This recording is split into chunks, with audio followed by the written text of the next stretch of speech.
الحمد لله نحمده ونستعينه ونستغفره ونؤمن به ونتوكل عليه ونعوذ بالله من شرور أنفسنا ومن سيئات أعمالنا من يهده الله فلا مضل له ومن يضلل فلا هادي له ونشهد أن لا إله إلا الله وحده لا شريك له ونشهد أن سيدنا وحبيبنا وطبيب قلوبنا وشفاء صدورنا وغوثنا ومغيثنا ومعيننا وقطبنا وفريدنا ونظامنا وسراجنا وعلاونا وأشرفنا ونور عيننا وملجانا وماوانا محمدا عبده ورسوله أما بعد فأعوذ بالله من الشيطان الرجيم بسم الله الرحمن الرحيم إن الذين آمنوا وعملوا الصالحات سيجعل لهم الرحمن ودا صدق الله العظيم وصدق رسوله النبي الأمين الكريم ونحن على ذلك لمن الشاهدين والشاكرين والحمد لله رب العالمين۔ آج کا عنوان ہے حقیقت ایمان، اور سچ بات ہے کہ اگر یہ کنفیوژن دور ہو جائے تو بہکنے کے چانسز منیمائز ہو جاتے ہیں۔ اچھے خاصے لوگ پھنسے ہوئے ہیں، یہی نہیں جان سکے کہ حقیقت کیا ہے۔ تو اس سے پہلے کہ میں اپنے عنوان پر گفتگو کروں، عزیزم مولانا رفیق صاحب قبلہ نے جیسے ہی میں بیٹھا ویسے ہی اپنی خواہش کا اظہار کر دیا۔ اب ایک عالم دین کی خواہش کا احترام کرنا یہ میری ذمہ داری بھی ہے اور ضرورت بھی ہے۔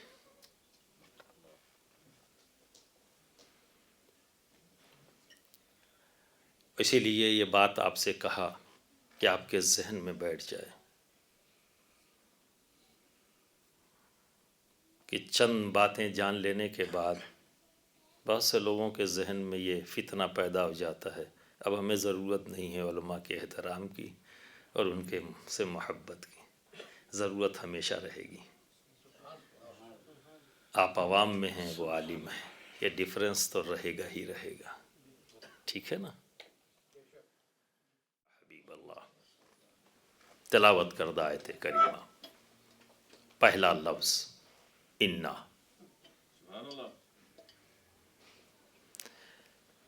عربی میں جب انا کا لفظ استعمال ہوتا ہے،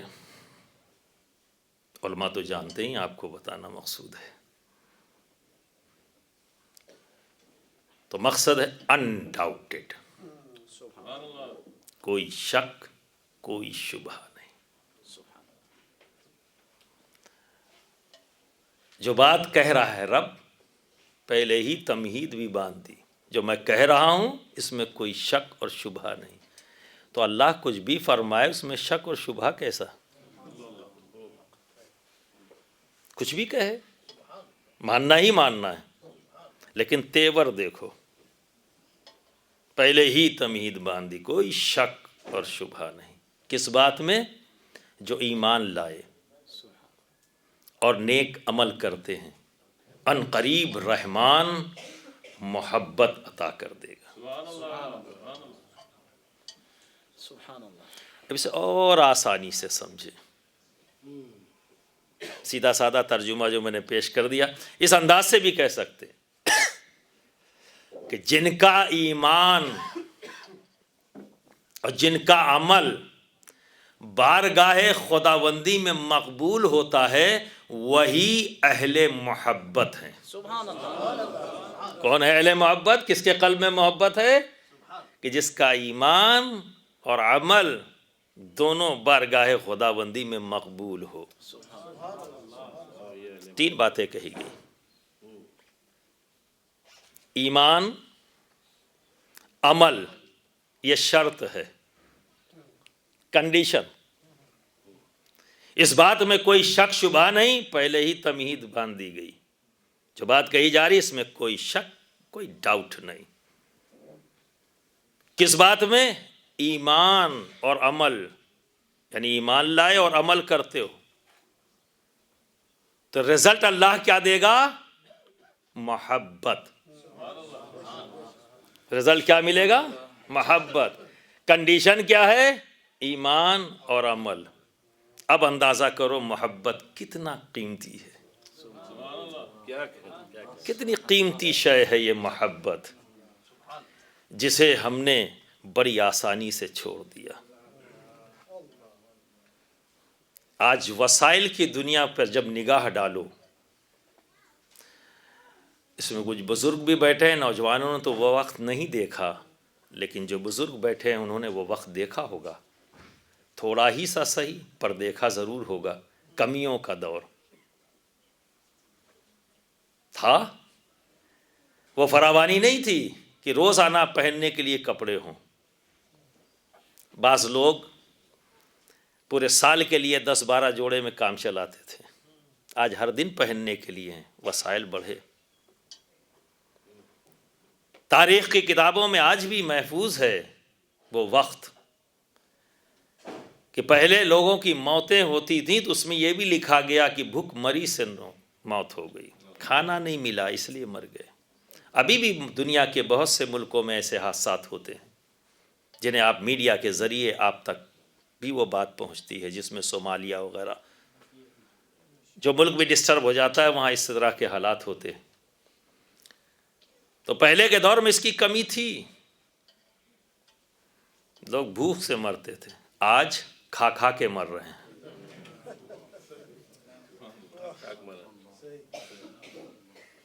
سب کچھ ہے دسترخوان پر، ساری چیزیں موجود ہیں، لیکن ڈاکٹر کا ڈنڈا بھی ساتھ میں ہے، کھاؤ گے مرو گے، کھاؤ گے مرو گے، کھاؤ گے مرو گے، یہ نہیں کھانا، یہ نہیں کھانا۔ کل کھانا نہیں تھا اس لیے، آج ہے تو بھی۔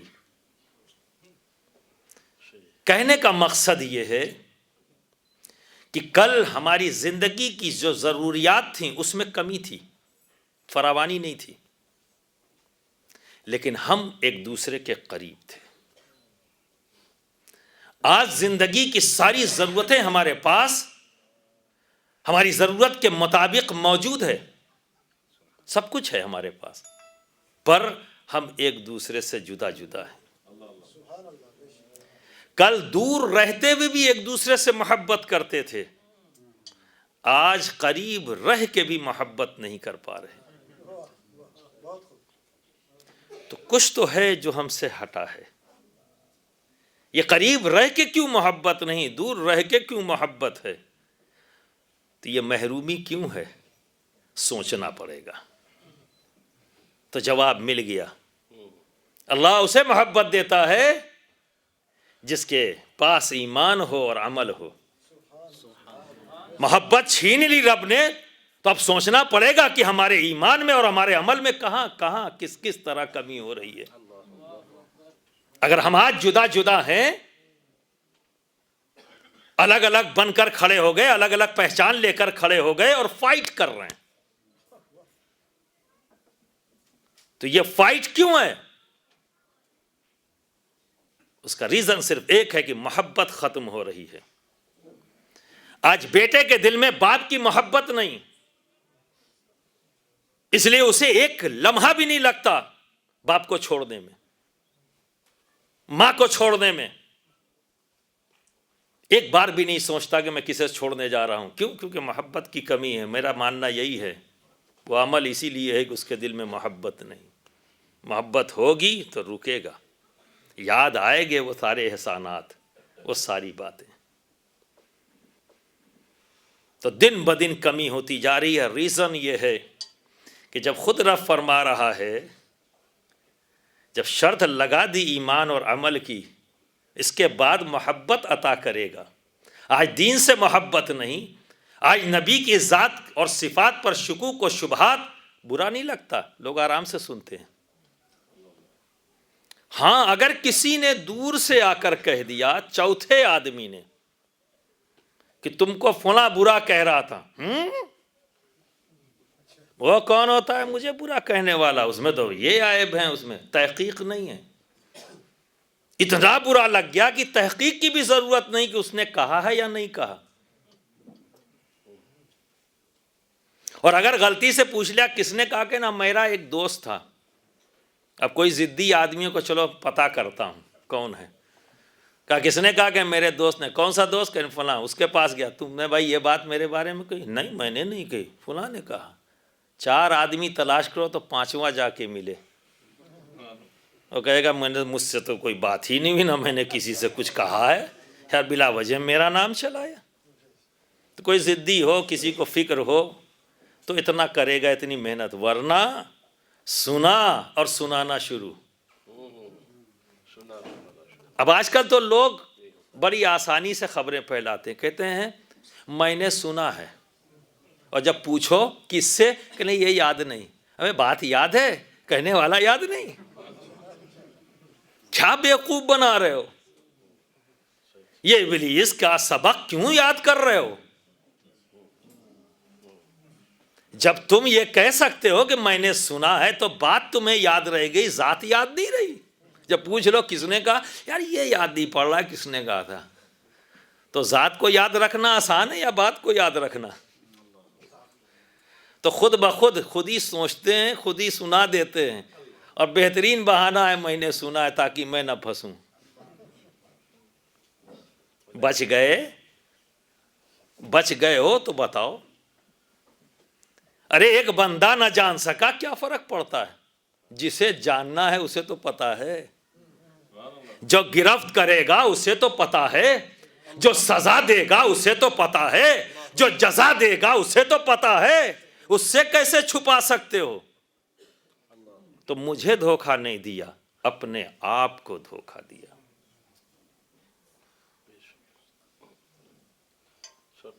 یہ تمہیدی گفتگو ہے جس پر آپ کا ذہن چلے تاکہ میری بات سمجھ میں آئے. اسی طرح سے آج وہ دور چل رہا ہے کہ نماز نماز نماز نماز پر جانے نماز سے دور کیا جا رہا ہے.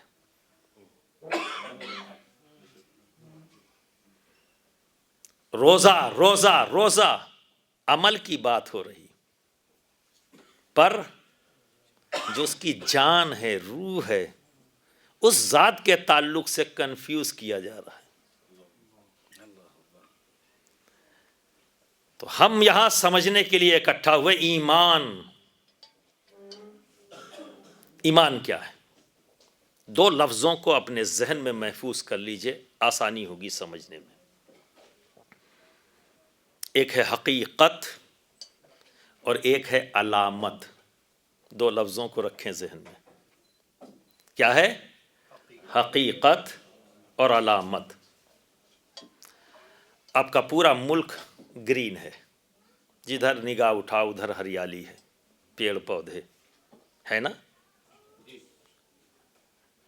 جو ہرے ہرے پیڑ آپ کو نظر آ رہے ہیں، میں آپ سے سوال کرتا ہوں، وہ زندہ ہیں یا مردہ؟ زور سے بول دیں. زندہ ہے.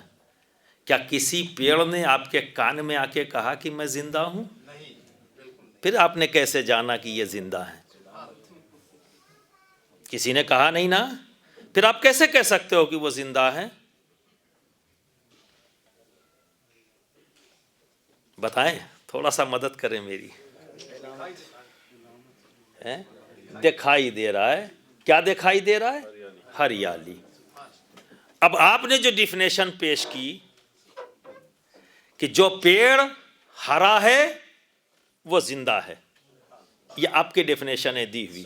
آپ ڈیفائن کر رہے ہو پیڑ کی زندگی کس طرح سے، کہ وہ پیڑ زندہ ہے جس پر ہریالی ہے. اوکے. تسلیم کرتا ہوں پر تھوڑی دیر کے لیے. اور جس پیڑ پر ہریالی نہ ہو، ایک بھی ہری پتی نہ ہو، وہ پیڑ زندہ ہے یا مردہ؟ بتائیں. مردہ.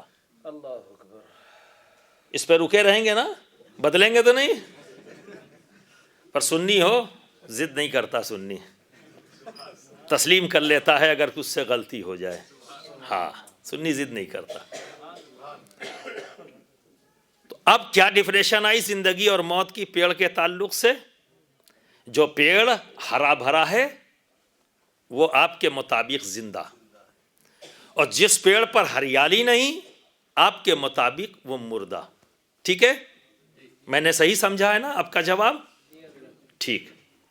ابھی موسم یہ چل رہا ہے، اسے پتجھڑ کا موسم کہتے ہیں. ساری پتیاں ہرے سے پیلی ہو کر زمین پر آ جائیں گی،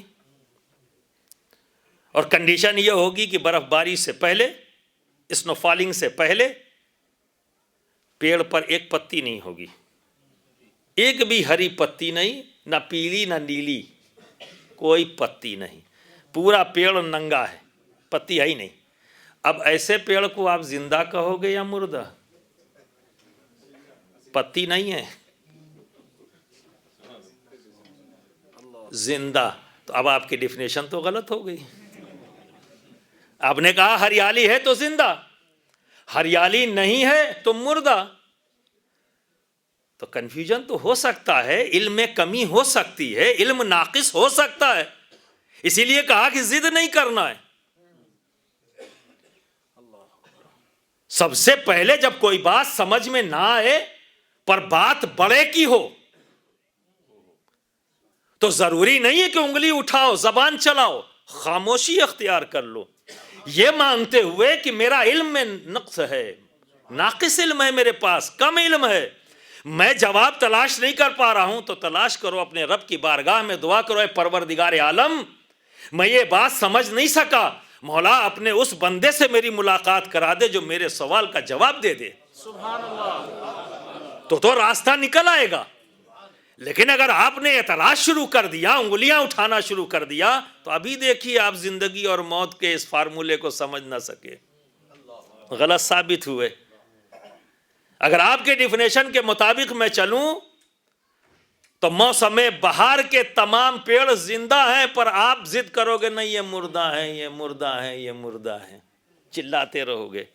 ایسے بہت بڑا گروہ ہے جو گھوم رہا ہے، جو زندگی اور موت کے فلسفے کو سمجھ ہی نہیں سکا، اور زندہ کو مردہ کہے جا رہا ہے، کہے جا رہا ہے، کہے جا رہا ہے. ان کے نزدیک زمین پر رہنا، چلتے پھرتے رہنا، یہ زندگی ہے. زمین میں جو زندگی ہے اس کے بارے میں علم ہی نہیں ہے. تو جب علم نہیں تو یہ چاہیے تھا کہ ایکسپٹ کر لیتے کہ میرے علم میں نقص ہے، میرا علم ناقص ہے. یہ نہیں کیا، ضد کیے ہوئے ہیں، پروپیگنڈا کر رہے ہیں.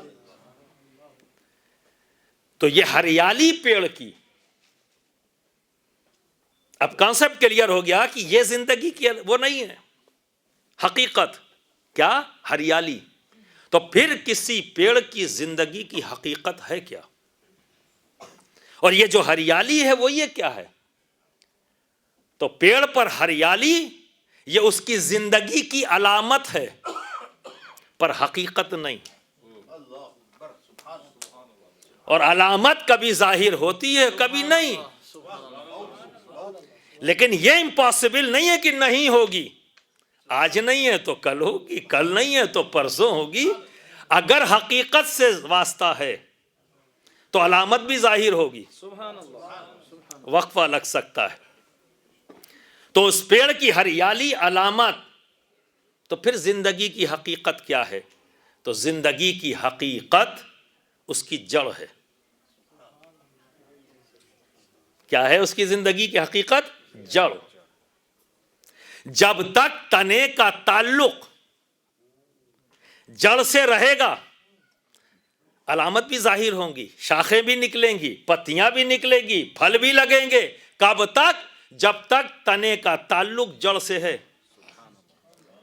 اور جڑ سے کنیکشن کٹ جائے تو کچھ دن تو علامت نظر آ رہی ہے ہری ہری، لیکن کچھ دن کے بعد علامت بھی ختم ہو جائے گی، پھر کبھی بھی اس پہ زندگی کی علامت نہیں آئے گی۔ کیوں؟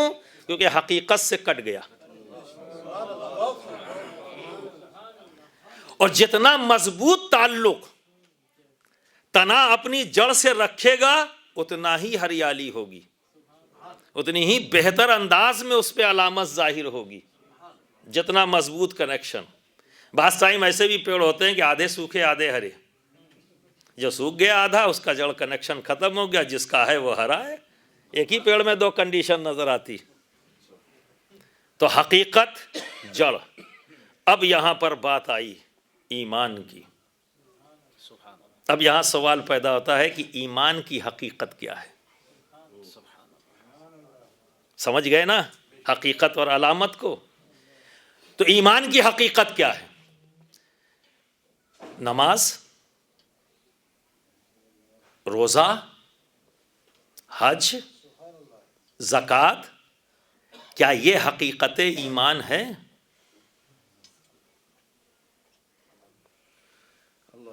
نہیں۔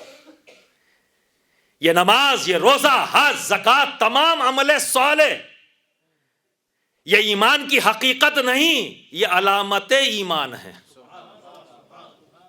یہ ایمان کی علامت ہے، عمل ہے، علامت ایمان۔ اگر اس علامت کو حقیقت مان لیا جائے تو رزلٹ وہی نکلے گا جو ابھی تھوڑی دیر پہلے آیا۔ اگر نماز کو حقیقت ایمان تسلیم کر لے، نماز چھوٹی کفر ہو گیا، توبہ۔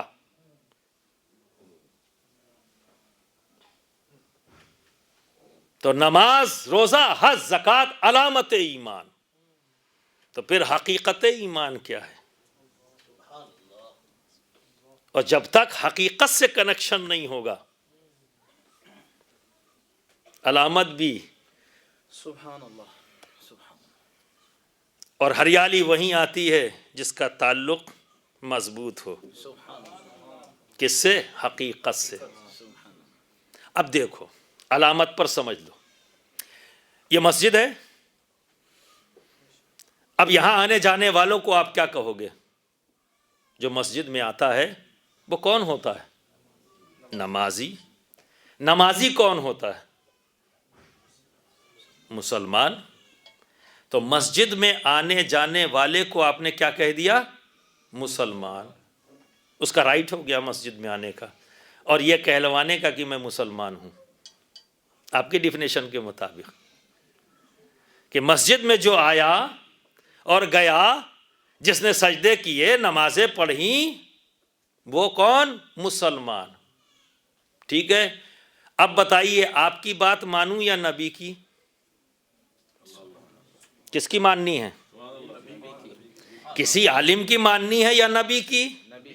عالم کوئی بات اپنے من سے نہیں کہتا، یہ اللہ کا شکر ہے علماء اہل سنت پر کہ کوئی بات اپنے ذہن سے نہیں کہتے، اپنی مرضی سے نہیں کہتے، وہی کہتے ہیں جو نبی نے کہا ہے۔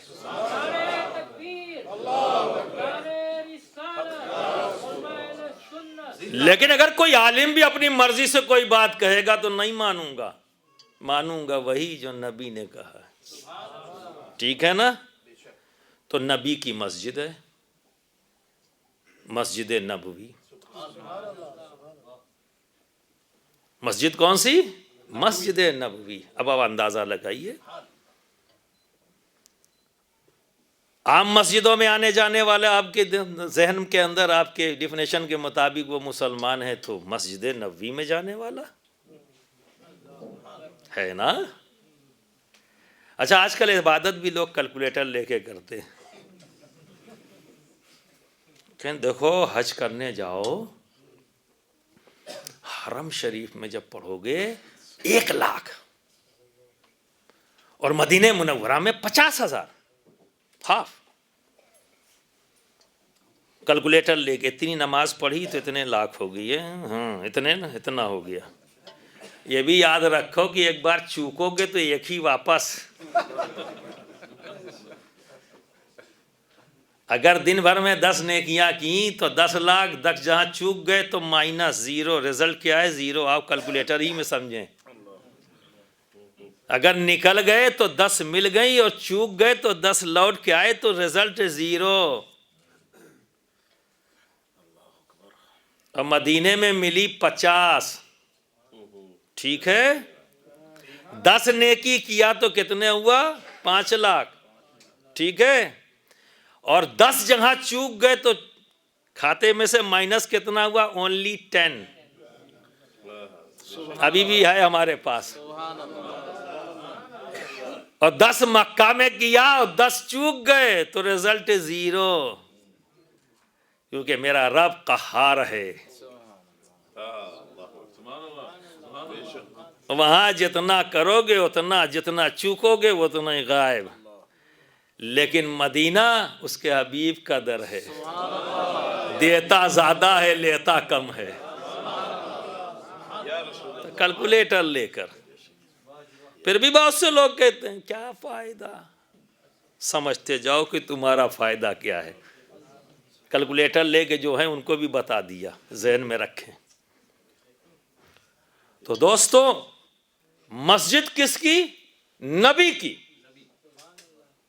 اور اس مسجد کے امام کون؟ امام الانبیاء، اشرف الانبیاء. مقتدی کون؟ وہ جماعت جو نبیوں کی جماعت کے بعد سب سے افضل جماعت. وہ ذات نبی کے پیچھے ان کی اقتداء میں نماز پڑھ رہی ہے جس ذات کے تعلق سے کہا جاتا ہے کہ افضل البشر بعد الانبیاء. صدیق اعظم بھی پیچھے کھڑے ہیں، فاروق اعظم بھی کھڑے ہیں. وہ ذات فاروق اعظم کی کہ رائے دیں، رائے مانگی جائے، بولیں تو من و ان انہی الفاظ میں رب تبارک و تعالی وہی نازل فرما دے.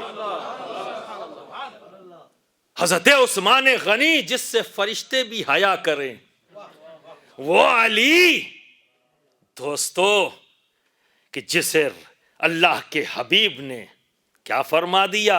باب العلم. سبحان اللہ. اب آپ اندازہ کریے، ایسے لوگ بھی ہیں، جماعت کھڑی ہے، نماز بھی پڑھ رہے، نبی کیا فرما رہے ہیں؟ اے فلاں ابن فلاں اخرج ھذا منافق.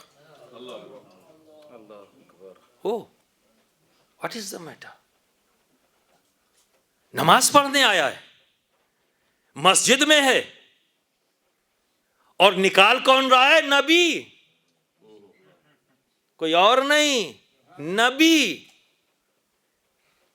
نماز پڑھنے میں تو کوئی فرق نہیں تھا، بظاہر تو کوئی فرق نہیں. جس طرح صدیق اعظم ہے، جس طرح فاروق اعظم ہے، جس طرح مولا علی ہے، جس طرح حضرت عثمان غنی ہے اور دیگر صحابہ، وہ بھی بظاہر اسی انداز میں آئے ہیں، نماز پڑھی ہے، پر نبی انہیں نکال لے. ان کی نمازوں کو خاطر میں نہیں لیا نبی نے. جاؤ. اور منافق، اللہ بھی دو رزلٹ دے رہا ہے. نبی کی اقتداء میں نماز پڑھنے والوں کو بعض کو رب تبارک و تعالی جنت میں اونچے سے اونچا مقام دے رہا ہے، اور بعض کو جہنم کا سب سے نچلا مقام اسفل میں ڈال رہا ہے. جہاں فرشتے بھی جانے سے رب کی بارگاہ میں گزارش کرتے ہیں مولا ادھر نہ بھیج، اور وہاں رب ان کے لیے کہہ رہا ہے ان المنافقین فی الدرک اسفل من النار. اب آپ اندازہ کریے، رزلٹ دو، کوئی جنت میں سب سے اونچا مقام پا رہا ہے اور کوئی جہنم میں سب سے نچلا مقام. مسجد ایک ہے، عمل ایک ہے، ٹھیک ہے، پھر یہ رزلٹ دو کیوں؟ بظاہر تو کوئی فرق نہیں، تو آخر کمی کیا تھی؟ ریزن کیا ہے؟ تو ریزن یہ ہے کہ وہ لوگ جب اپنے گروپ میں آتے تو کیا کرتے؟ حجو کرتے. نبی کی ذات اور صفات پر شکوک و شبہات پیدا کرتے. جب کوئی صحابی رسول نظر آ جاتا تو یہ منافق آپس میں کھڑے ہو کہتے دیکھو ابھی کتنی آسانی سے اسے بیوقوف بنایا جا سکتا ہے. اور جب وہ صحابی رسول آتا نبی کی تعریف شروع کر دیتے. اور جب نبی کی تعریف کرتے اپنے آقا کی تعریف جب غلام سنے گا تو مست نہ ہوگا,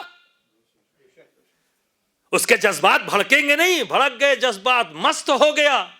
اور جب اپنی مستی کے عالم میں آیا تو وہ ایک دوسرے کو دیکھ کے مسکراتے کہا دیکھا کتنی آسانی سے بیوقوف بنایا. اپنے آپ کو عقل مند سمجھ رہے تھے لیکن یہ جان نہ سکے کیونکہ وہ استعمال اپنی عقل کا کر رہے تھے, اس کا نہیں. اور جب عقل کا استعمال بہت زیادہ شروع ہو جائے تو عقل تو صرف گھمائے گی, ٹھہراؤ نہیں ہے. جب تک اس کی مانو گے گھومتے رہو گے. اور مومن کی شان یہ ہے کہ وہ دل کے کان سے سنتا ہے, دل سے سوچتا ہے, اور عقل تو گھمائے گی. تو ڈفرنس یہ تھا کہ ایک وہ ہے جو آقا کی بات کو سن لے مست ہو جائے, اور ایک وہ بھی ہیں جو آقا سے جب الگ ہٹے تو ہجو کرے, مذاق اڑائے. یہ تھا ڈفرنس. بظاہر کوئی فرق نہیں تھا. بظاہر فرق کیا ہے؟ یہی. تو رب تبارک و تعالیٰ نے ان کے سجدوں کو قبول نہیں کیا, ان کے کسی عمل کو, روزے کو نہیں, نماز کو نہیں, غزوات میں حصہ لیا اس کو نہیں, سب کچھ پھینک دیا اس کے منہ پر. کیا کمی تھی؟ عمل تو تھا پر کمی کیا ہوئی؟ کمی صرف اتنی تھی کہ نبی کی محبت اس کے قلب میں نہ تھی. اس کے قلب میں نبی کی محبت نہیں, اس لیے اس کے سارے عمل رب تبارک و تعالیٰ نے اس کے منہ پر پھینک دیا, منافق ہو گیا. تو اب کیا سمجھ میں آیا؟ ذہن میں بات آئی کہ ایمان کی حقیقت کیا ہے. ایمان کی حقیقت کیا ہے؟ تو ایمان کی حقیقت کچھ اور نہیں, نبی کریم صلی اللہ علیہ وسلم کی محبت کا نام ہے. حقیقت ایمان عشق نبی ہے. یہ ہے حقیقت. جس قلب میں نبی کی محبت ہوگی پھر اس کا عمل عمل ہے. وہ ذات چمکدار روشن ہو جاتی ہے. اور دوستوں جتنا مضبوط کنیکشن ہوگا نبی سے, اس محبت کا کنیکشن جتنا زیادہ مضبوط اتنے ہی روشن ذات.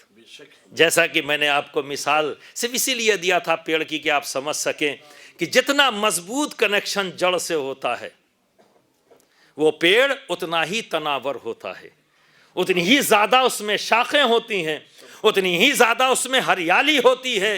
وہ پیڑ خوشبودار میٹھے پھل دیتا ہے, نہ جانے کتنے لوگوں کی وہ پیاس اور بھوک مٹاتا ہے.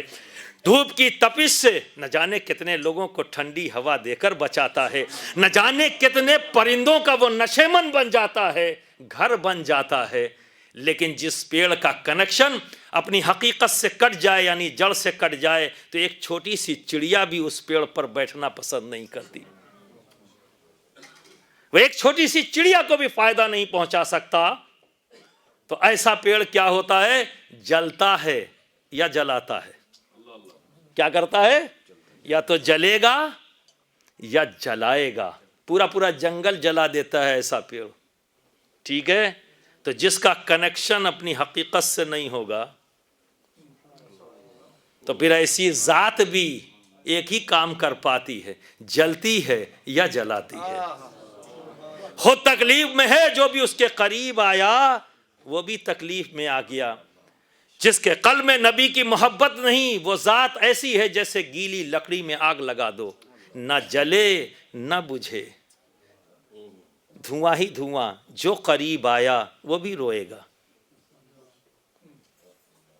تو دوستو جنہوں نے نبی کا عشق, نبی کی محبت اپنے قلب میں بسا لی وہ کہیں پر بھی ہوں, جنگل میں بیٹھ جائیں تو منگل ہو جائے, وہ زمین پر ہوں تو بھی ضرورتیں پوری کرتے ہیں، زمین میں ہوں تب بھی ضرورتیں پوری کرتے ہیں، سبحان اللہ. بے شک. کیونکہ عشق نبی دل میں ہے. اور جب دنیا سے کوئی ولی، کوئی بھی نیک بندہ، کوئی بھی عاشق رسول جب دنیا سے جاتا ہے تو جو کچھ بھی اس کے پاس تھا سب دے دیتا ہے. زمین تھی دے دیا، گھر تھا دے دیا، معمولات بتا دیے. وہ سب کچھ تو بتا دے گا، اگر مدرسے میں ہے تو مدرسہ دے دیا، طریقہ کار بتا دیا کیسے کیسے کرو گے، میں نے کیا نظام قائم کیا. پر ایک چیز اپنے ساتھ لے کے جاتا ہے، وہ نہیں دیتا کسی کو، وہ نہیں دیتا، وہ اپنے ساتھ لے جاتا ہے. وہ کیا چیز ہے؟ عشق نبی. نبی کی محبت اپنے ساتھ لے جاتا ہے، چونکہ یہی تو ایمان ہے. یہیں کبھی ہوئی تو رخصت حضرت آدم کے جسم میں روح ڈالی گئی، واپس گئی. وحشت ہے نا، جب نبی کا نور ڈالا گیا تو رک گئی. ایک نبی کا جسم تھا، روح کو وہاں وحشت ہوئی، تو اپنے جسم کے بارے میں سوچو. پھر نہ روح کو وحشت کیوں نہیں؟ پھر روح کو وحشت کیوں نہیں؟ تو تمہارا بھی وجود نبی کے نور سے روشن ہے، تو نبی سے محبت یہ فطرت ہے. اور نبی سے محبت نہ ہو، بغض و حسد ہو، یہ غیر فطری عمل ہے. فطرت کا تعلق رب سے ہے اور غیر فطری تعلق شیطان سے ہے. فطرت کے اگینسٹ جب کوئی چیز جائے گی، نیچر کے اگینسٹ کوئی چیز جائے گی تو اس کا تعلق شیطانیت سے ہے. اور جو فیور میں ہے فطرت کے، نیچر کے ساتھ ہے، وہی رحمان کے ساتھ ہے. تو نبی سے محبت یہ ہماری فطرت میں ہے. اب آپ اندازہ کریے کدھر جائیں گے ہم اگر یہ دولت ہم سے چھن گئی؟ کیا بچے گا ہمارے پاس؟ کیا رہا؟ جس عمل پر ہم فخر کرتے رہے، میرے پاس اتنی نمازیں ہیں، تو کیلکولیٹر لے کر عبادت کرنے والوں کو چھوڑ دو. اپنی عبادتوں پر ناز مت کرو، اس لیے کہ یہ اختیار رب کا ہے، قبول کرے گا یا نہیں کرے گا. حضرت موسیٰ علیہ السلام کا ایک امتی رات کے اندھیرے میں سجدے میں ہے. پروردگار عالم نے فرشتے کو بھیجا، جاؤ اس سے کہو کہ میں نے اس کے سجدوں کو قبول نہیں کیا. فرشتے نے آ کے کہہ دیا کہ تو نے جتنی عبادتیں کی ہیں رب نے تیری عبادتوں کو قبول نہیں کیا، تیرے سجدوں کو قبول نہیں کیا. پورا شہر سو رہا تھا، وہی اکیلا جاگ کے سجدے میں تھا. لیکن دوستو جب محبت ہوتی ہے تو محبت کے جواب ہی الگ ہوتے ہیں. وہ امتی کہتا ہے ٹھیک ہے، وہ خدا ہے، وہ رب ہے، اس کا کام ہے خدائی کرنا چونکہ وہ خدا ہے، پر میں بندہ ہوں، میرا کام ہے بندگی کرنا. یہ کیسے چھوڑ دوں؟ قبول کرنا نہ کرنا اس کا اختیار، وہ کرے. پر میں تو بندہ ہوں، میں اپنا کام کیوں چھوڑ دوں؟ میں تو بندگی کروں گا. تو دوستو ہمیں رب نے پیدا کیا ہے بندگی کے لیے. بندگی کے لیے تو اس کے فرشتے کافی تھے. یہ پیڑ، یہ شجر، یہ حجر، جتنی بھی مخلوق ہیں سب رب کی بندگی کر رہی ہیں، لیکن یہ سب خاموش ہیں. اس کے حبیب کی محبوبیت بیان کرنے والے نہیں، خاموش ہیں. ہے نا، انسان ہی ہے یہ مخلوق. یہی وجہ ہے کہ حشر میں ہم سب اکٹھا ہوں گے، سوال جواب ہوگا، میزان بھی ہے. کیا اللہ رب العزت سے ہمارے کوئی عمل چھپے ہوئے ہیں؟ سب جانتا ہے. پھر یہ دو بیٹھے ہوئے ہیں، یہ کس لیے ہیں؟ کیوں لکھ رہے ہیں؟ میرے رب کے علم میں ہے سب کچھ، پھر ان کی کیا ضرورت؟ وہ صاحب اختیار ہے، جسے چاہے جہنم میں ڈال دے، جسے چاہے جنت دے دے. وہ صاحب اختیار ہے. کیا کر لیں گے آپ؟ کچھ کر سکتے ہیں؟ ہڑتال کریں گے؟ کر لیجئے. ہائے ہائے کریں گے؟ کریے. کیا کر سکتے ہیں آپ؟ وہ ایسا اختیار والا ہے کہ اس کے سامنے کچھ بھی نہیں ہے, کوئی حیثیت نہیں ہے, کچھ نہیں کر سکتے آپ. پھر کیا ضرورت ہے کہ بندوں کو اکٹھا کرے اور کہے تو نے یہ کیا, تو نے یہ کیا, تو نے یہ کیا؟ میزان کی کیا ضرورت ہے؟ ریزن کیا ہے اس کے پیچھے جب سب اس کے علم میں ہے اور مالک مختار ہے؟ جو چاہے کرے. کیا کر لیں گے؟ پھر حشر کے میدان کی ضرورت کیا ہے؟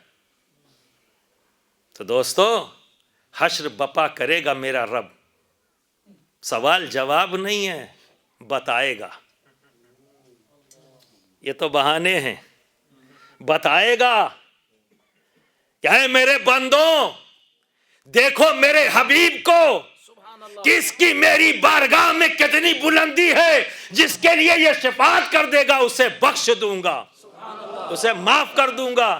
تو حشر کا میدان محبوب کی محبوبیت اس چاند کو دکھلانے کے لیے رب کرے گا کہ جس پر تم شکوک و شبہات کرتے تھے, دیکھ لو اس کی میری بارگاہ میں کیا بلندی ہے. جس سے تم بغض کرتے تھے, دیکھ لو اس کی شان میری بارگاہ میں کیا ہے, اس کی محبوبیت کیا ہے, دیکھ لو. تو جو یہاں عقل کا استعمال کرتے ہوئے بہت قابل بن رہے تھے, ہائے ہائے کریں گے. اور نبی کا ذکر سن کر جب تم مست ہو جاتے ہو تو بہت سے لوگ ہیں, دیکھو یہ بیوقوفوں کی بھیڑ کیسا مست ہو گئے, تمہیں بیوقوف سمجھتے ہیں, کل وہی لوگ ہائے ہائے کریں گے, ہم نے کیا کیا. اور یہ کتنا عقل مند تھا جسے ہم دنیا میں بیوقوف سمجھ رہے تھے, کتنا عقل مند تھا کہ آج بیٹھ کر دیکھ رہا ہے اور ہم پریشان ہیں. تو دوستو, حقیقت ایمان نبی کی محبت ہے. سبحان اللہ. ٹھیک ہے, لوگ اپنی بے ایمانیوں کو چھپانے کے لیے علامت کو حقیقت بنانے میں لگے ہوئے ہیں. علامت کی ذکر تو بار بار کرتے ہیں پر حقیقت کی بات نہیں کرتے. علامت کی طرف تو بلاتے نظر آتے ہیں پر حقیقت کی طرف جانے سے روکنے کی کوشش کرتے ہیں. یہ آپ کو سمجھنا ہے, یہ آپ کو جاننا ہے. تو دوستو, حقیقت ایمان کچھ نہیں, صرف اور صرف نبی کی محبت ہے. اور اللہ ہم سب کے قلب میں نبی کی محبت پیدا فرمائے اور ان شکوک و شبہات سے ہمیں اس شیطانی وسوسے سے رب تبارک و تعالی محفوظ فرمائے. کیونکہ ابلیس بہت بڑا بہروپیہ ہے, کوئی بھی بھیس بنا سکتا ہے. جانتے ہیں نا, بس اس کو پہچانو. کیسے پہچانو گے؟ کیسے؟ تو میرے پردادا یعنی مخدوم المشائخ سرکار کلاں کے والد محترم سلطان الواعظین حضرت علامہ مولانا سید شاہ محمد احمد اشرفی الجیلانی رحمۃ اللہ تعالیٰ علیہ نے فرمایا, پہچان بتائی. کیا فرماتے ہیں کہ جب کوئی تمہارے پاس آئے, سلام کرے, تھوڑا سا رک جاؤ. نہیں جانتے ہو نا تو تھوڑا رک جاؤ. اور جب وہ گفتگو شروع کرے تو کہ 1 منٹ رک جاؤ, پہلے میری سن لو. یہ اللہ کا بڑا کرم ہے, احسان ہے کہ اس نے نبی کریم صلی اللہ علیہ وسلم کے صدق و طفیل مجھے ایمان عطا کیا. چہرہ دیکھتے رہنا, غور سے چہرہ دیکھتے رہنا, پھر کہنا یہ اہل بیت کا فیضان ہے, یہ میرے غوث کا کرم ہے, خواجہ کی نگاہ ہے, صحابہ اکرام کی دعا ہے کہ رب نے مجھے ایمان عطا کیا. یہ میرے پیر و مرشد کی نگاہ ہے کہ میں صاحب ایمان ہوں. کہتے جاؤ, دیکھتے جاؤ. اگر چہرے پہ شکن آنے لگے تو سمجھ لینا یہ اپنا نہیں, پرایا ہے. اور جب پرایا ہے تو جواب بھی مت دینا سلام کا. ارے جس پر اللہ کی لعنت ہو تم سلامتی کیسے بھیج سکتے ہو؟ تم کیسے سلامتی بھیج سکتے ہو؟ تو جب ایمان مقبول کب ہوگا بارگاہ خداوندی میں؟ حقیقت ایمان جب نبی کی ذات ہے تو جب نبی سے محبت ہوگی تو وہ ایمان بارگاہ خداوندی میں مقبول، اور جب مقبول ہوتا ہے تو رب تبارک و تعالیٰ کس انداز میں زندگی بدل دیتا ہے کہ حضرت بشر حافی شرابی پکے والے، نشہ ٹوٹتا نہیں تھا، ہر وقت نشے میں، ایوری ٹائم۔ ایک دن نشے کی حالت میں جا رہے تھے، بسم اللہ الرحمن الرحیم لکھا ہوا ایک پرچہ گرا ہوا زمین پہ، اسے اٹھایا، چوما اور اونچائی پر رکھ دیا، چلے گئے شراب خانے پینے۔ رب تبارک و تعالیٰ کی جانب سے الہام ہوا، حضرت جنید بغدادی غالباً وہ گئے شراب خانے میں، پہنچ گئے، بھگدڑ مچ گئی، ارے شیخ آ گئے، بھاگ گئے سب، اور ان کو اٹھا کر اپنی خانقاہ میں لے آئے۔ جب ان کا نشہ ختم ہوا تو دیکھا، جب شیخ کو بڑے شرمندہ ہوئے، کہا شیخ آپ نے اتنی بڑی زحمت کی کہ آپ شراب خانے تک آئے مجھ کو لینے کے لیے، میں بڑا شرمندہ ہوں، اور آخر آپ نے ایسا کیا کیا؟ تو شیخ خود ہی پوچھ رہے کہ آخر تو نے ایسا کیا کیا، آخر تو نے ایسا کیا کیا؟ کہا مجھے تو یاد نہیں۔ کہا کچھ تو کیا ہے، بتا، زور دے ذہن پہ۔ تو یاد آیا کہ ہاں ایسا ہوا تھا۔ تو اب آپ اندازہ کریے کہ جب رب دل میں محبت، چونکہ اللہ رب العزت ہمارے عمل کو نہیں دیکھتا، ہمارے قلب کو دیکھتا ہے، ہماری نیتوں کو دیکھتا ہے، نیت دیکھی بدل دی زندگی۔ پھر وہی ذات جو نشے میں ڈوبی رہتی تھی ایسی عظیم ہو گئی کہ اس شہر میں، جس شہر میں بھی بشر حافی رہتے، وہاں کے جانور اس شہر میں گندگی نہیں کرتے تھے، کیونکہ حضرت بشر حافی ننگے پیر رہتے تھے، چپل نہیں ہوتی تھی، تو جانوروں کو بھی یہ خیال ہے کہ کہیں بشر گزر جائے اور میری کی ہوئی گندگی پر ان کا پیر نہ پڑ جائے۔ دوستو، اس قلب میں نفرت کی نہیں، محبت کی ضرورت ہے، اس قلب میں محبت کی ضرورت ہے۔ اور جب کبھی تمہیں اپنے ایمان کو چیک کرنا ہو کہ میری ایمانی حرارت کس کنڈیشن میں ہے، کس لیبل پر ہے ایمان، یہ جاننا ہو، جب یہ جاننا ہو کہ کہیں ایسا تو نہیں شیطان کے حربے سے، اس کے فریب سے کہیں میرے قلب پر گرد و غبار تو نہیں آ گیا، کہیں میرا آئینہ دل گندا تو نہیں ہو گیا، اگر یہ جاننا ہو تو اس آیت کریمہ کی جو تفسیر کیا ہے فقہا و مفسرین نے، وہ فرماتے ہیں کہ رب تبارک و تعالیٰ فرماتا ہے جو ایمان لائے اور نیک عمل کرتے ہیں ان قریب رب انہیں محبت عطا کر دے گا، رحمان محبت عطا کر دے گا۔ تو یہ محبت کس کی عطا کرے گا؟ کہ جس کا ایمان عمل مقبول ہوگا، اللہ رب العزت اس بندے کے قلب میں نبی کی محبت، علی کی محبت، خاتون جنت کی محبت، امام حسن کی محبت، حضرت امام حسین کی محبت پیدا کر دے گا۔ نعرہ تکبیر، نعرہ رسالت، اسلام، حضور اشرف ملت۔ اب کیا سمجھ میں آیا کہ جب ایمان مقبول ہوگا تو محبت کس کی عطا کرے گا؟ اہل بیت کی، اہل بیت کی رب محبت عطا کر دے گا۔ تو اب اپنی ایمانی حرارت کو جاننا ہے تو تمہیں بڑی آسانی سے علی کا ذکر ہو تڑپ نہ جاؤ، خاتون جنت کا ذکر ہو جذبات ابھار پہ نہ آئے، حسنین کریمین کا ذکر ہو ایمانی جوش پیدا نہ ہو تو سمجھ لینا ابلیس نے اپنا حربہ استعمال کر لیا ہے، اس نے وار کر دیا ہے۔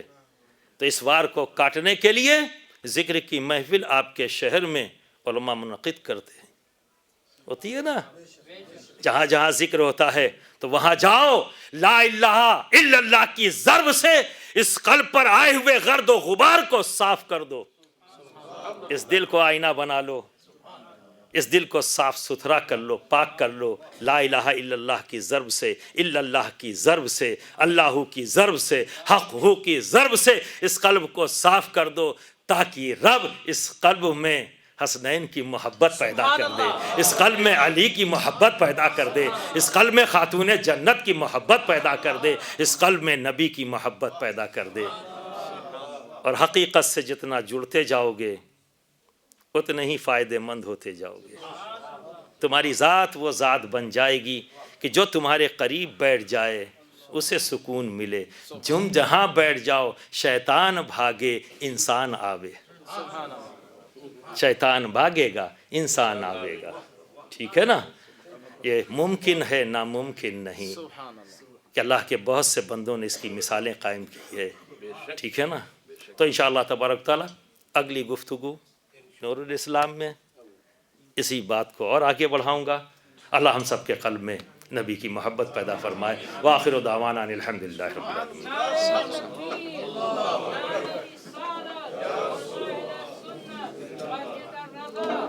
بیٹا وہ پڑھ دو، وہ دو شعر آقا علیہ السلام۔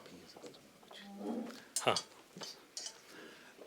آقا لے لو سلام ہمارا، آقا لے لو سلام اب ہمارا، صبا تو مدینے جا کے، صبا تو مدینے جا کے کہنا خدا را، آقا لے لو سلام اب ہمارا، آقا لے لو سلام اب ہمارا۔ غم میں ہے ڈوبے ہوئے،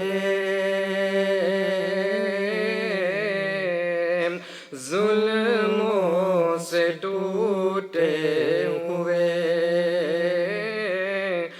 مدد ہوئی یا نبی، قسمت کو روٹے ہوئے، راز محشر امتی کا، راز محشر امتی کا آپ ہی سہارا، آقا لے لو سلام اب ہمارا، آقا لے لو سلام اب ہمارا۔ مشکل میں ہے زندگی، صدقہ حسنین کا دیجئے، ہم غلامان اشرف ہے بھی، ایک نگاہ کرم کیجئے، ہو جائے سرکار، ہو جائے سرکار، بس ایک اشارہ، آقا لے لو سلام اب ہمارا، آقا لے لو سلام اب ہمارا۔ صبا تو مدینے جا کے، صبا تو مدینے جا کے کہنا خدا را، آقا لے لو سلام اب ہمارا، آقا لے لو سلام اب ہمارا۔ یا نبی سلام علیکہ، یا رسول سلام علیکہ یا حبیب سلام علیکہ صلوات اللہ علیکہ صلوات اللہ علیکہ یا رسول اللہ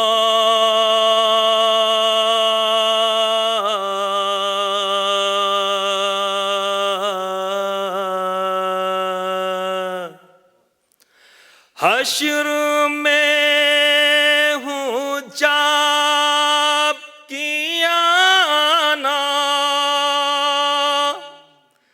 تم ہمیں نہ بھول جانا اپنے دامن میں چھپانا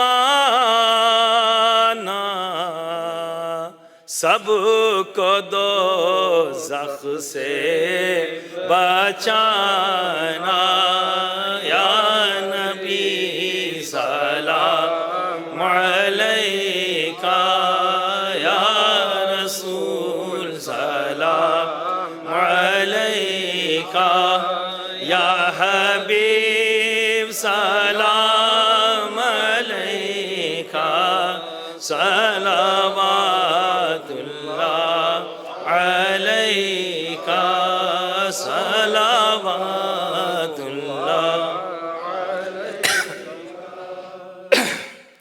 اشرفی آقا ہمارا اشرفی شیدا تمہارا کر کے دنیا سے کنارا رکھتا ہے تم سے سہارا